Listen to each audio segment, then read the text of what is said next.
For me, the essence of what scientists do is not maths or experiments, abstract thought, or even applying for research funding, but asking questions.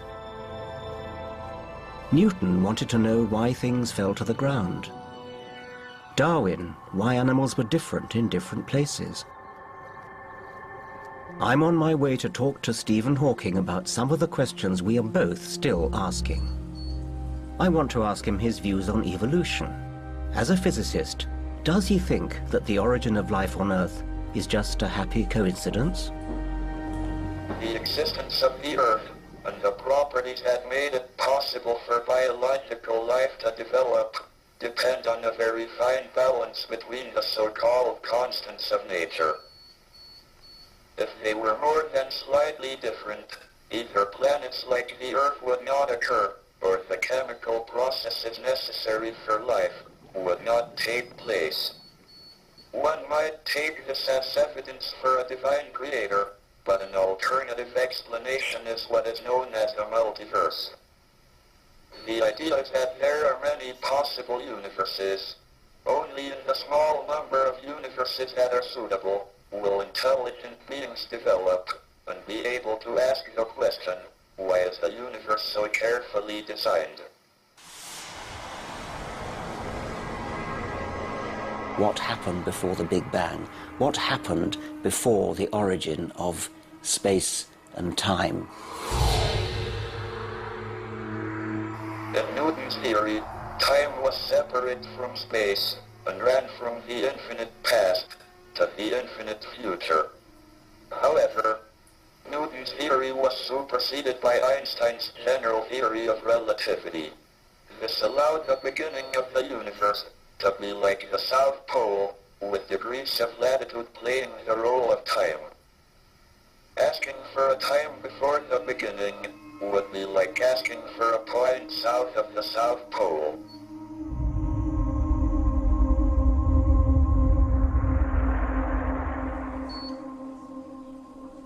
Can one assume that insects and bacteria will survive us if our so-called intelligence leads us to destroy ourselves by nuclear war or other disasters? Yes, I think you've got an excellent point. We happen to survive by our intelligence, and so we think that's the way you should survive. But from a bird's point of view, say a swift, they would think that flying is the way you survive. Eyes are said to have evolved some 40 times independently. Flight has evolved 4 times independently. But it looks as though intelligence, at least verbal intelligence of our kind, has only evolved once. And so that might suggest that it's a pretty esoteric way of surviving. It seems to work very well for us, of course, and we're doing very well. We're overpopulating the planet with it. But if we go too far with it and destroy ourselves and destroy much of life, then of course you're right that other ways of survival will take over, bacteria prominent among them. One can't help asking, why are you so obsessed with God? Well, I noticed that you brought up the question of God and I didn't. When you ended A Brief History of Time with For Then We Shall Know the Mind of God, I suspect that you were using God in a sort of Einsteinian sense, a euphemism for the mystery at the root of the universe, that which we don't understand. But most people use the word God for a person, God as an answer to scientific questions. Then I think it is scientifically pernicious because it distracts people away from the hard work of answering scientific questions. It's just too easy to say, oh, God did it, therefore we don't need to answer the question. Looking to the future, do you think there will be scientific geniuses in a world of supercomputers?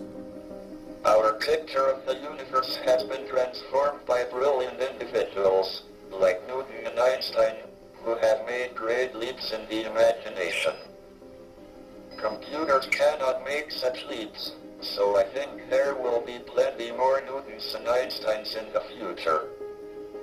Thank you very much indeed. Thank you.